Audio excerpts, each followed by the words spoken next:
Reporter impact Peroorkada police സ്റ്റേഷനിൽ Dalit യുവതിക്കെതിരായ അതിക്രൂര പീഡനത്തിൽ ASI Prasannan suspension. വളരെ പ്രധാനപ്പെട്ട വാർത്തയാണ്. ഇപ്പോൾ റിനു ഉണ്ട് നമുക്കൊപ്പം. റിനു, വളരെ പ്രധാനപ്പെട്ട വാർത്തയാണ്. റിപ്പോർട്ടർ ഇംപാക്റ്റ് ആണ്. നമ്മളോടാണ് ഈ ബിന്ദു ഇക്കാര്യങ്ങൾ ആദ്യം പറയുന്നതും തുടർന്ന് ബിന്ദു സംസാരിക്കുന്നതും നമ്മളോടാണ്. ഇതിൽ SIയെ സസ്പെൻഡ് ചെയ്തപ്പോൾ അത് പോരാ, പ്രസന്നനാണ് തന്നോട് വളരെ മോശമായി സംസാരിച്ച മറ്റൊരു പോലീസ് ഉദ്യോഗസ്ഥൻ, ആ പ്രസന്നനെയും സസ്പെൻഡ് ചെയ്യണമെന്ന് ബിന്ദു ആവശ്യപ്പെട്ടിരിക്കുന്നു.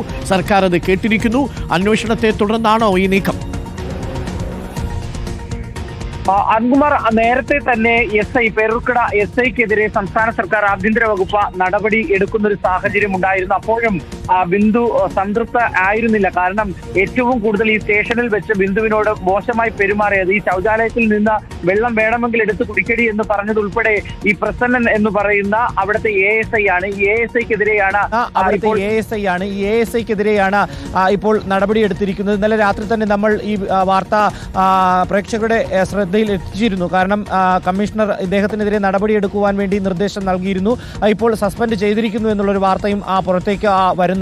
ഏറ്റവും കൂടുതൽ പേരൂർക്കട പോലീസ് സ്റ്റേഷനിൽ വെച്ച് ഈ ക്രൂരതയ്ക്കിരയായിട്ടുള്ള ബിന്ദുവിനോട് വളരെ മോശമായി പെരുമാറിയത് ഈ GD ചാർജുള്ള ASI ആയിട്ടുള്ള ഈ പ്രസന്നനാണ് എന്നുള്ളതാണ്. ഇക്കാര്യം മാധ്യമങ്ങളോടക്കം ഒപ്പം ഈ പരാതിയിലടക്കം ബിന്ദു മുന്നോട്ട് വെക്കുന്നുമുണ്ട്. ഏറ്റവും പ്രധാനപ്പെട്ട ഒരു കാര്യമെന്ന് പറയുന്നത്, നേരത്തെ ഈ SIക്കെതിരെ, അതായത് പ്രസാദിനെതിരെ നടപടിയെടുക്കുന്ന ഒരു സാഹചര്യം ഉണ്ടാവുകയും ചെയ്തിട്ടുണ്ട്. മറ്റൊന്ന്, ഈ രണ്ടുപേരിൽ ഈ നടപടി ഒതുക്കുമോ എന്നുള്ളതാണ് ഏറ്റവും പ്രധാനപ്പെട്ട ഒരു കാര്യം. മറ്റൊരു പോലീസുകാരനെതിരെ കൂടി പരാതി നിലനിൽക്കുന്നുണ്ട്. ഈ ബിന്ദു കണ്ടാൽ അറിയാവുന്ന ഒരു പോലീസുകാരനെതിരെ, അത് ഈ വീട്ടിലേക്ക് ബിന്ദുവിനെ തെളിവെടുപ്പിന് വേണ്ടി കൊണ്ടുപോകുന്ന സമയത്ത് തെറിയഭിഷേകം നടത്തി വളരെ മോശമായി പെരുമാറിയ ഒരു പോലീസ് ഉദ്യോഗസ്ഥൻ, അദ്ദേഹത്തിൻ്റെ പേര് ബിന്ദുവിന് അറിയില്ല എന്നുള്ളതാണ് പറഞ്ഞിട്ടുള്ളത്.